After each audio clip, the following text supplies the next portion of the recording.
The vibrant Korean community in Duluth, a suburb of Atlanta, offers a glimpse into the cultural richness and economic contributions of Korean Americans.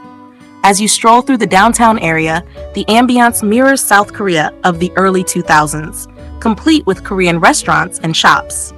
This close-knit enclave, although relatively new compared to other Korean American neighborhoods, has flourished over the last 3 decades.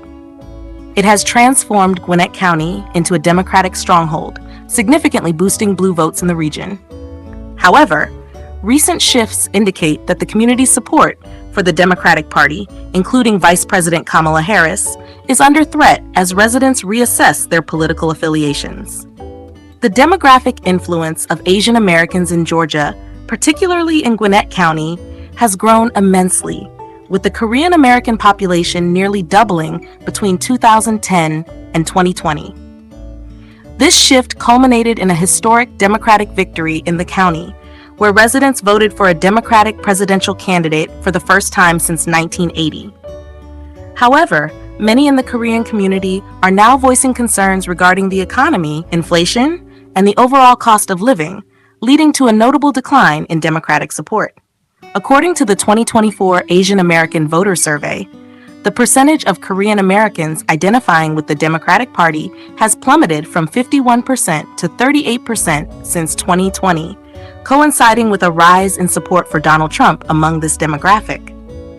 Economic issues are at the forefront of Korean Americans' minds, with 90% identifying it as an essential concern.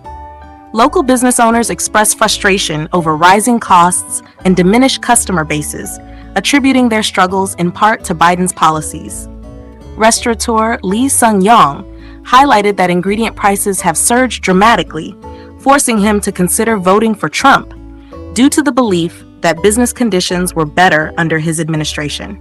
The sentiment of financial burden resonates deeply within the Korean American community, complicating the political landscape for Harris as she seeks to retain support in a crucial battleground state. Despite recent efforts from both parties to engage the Korean American community, outreach has often fallen short, especially in addressing specific economic issues.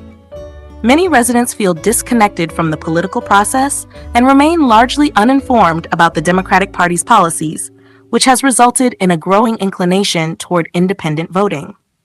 Lee Jong-won, a local attorney, notes that the lack of information prevents strong party loyalty among Korean Americans, who often vote based on single issues rather than party affiliation.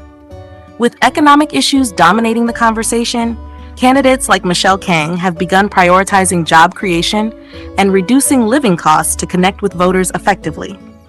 As Harris's campaign navigates these challenges, focusing on economic messaging tailored to Korean Americans could be vital. While the Democratic Party has made strides in addressing racism and healthcare, many voters are yearning for substantive discussions about economic policies that directly impact their lives. With Korean American sentiment shifting, the upcoming election could see a potential pivot toward conservative support unless Democrats recalibrate their outreach strategies to resonate with the economic realities faced by this influential demographic in Georgia.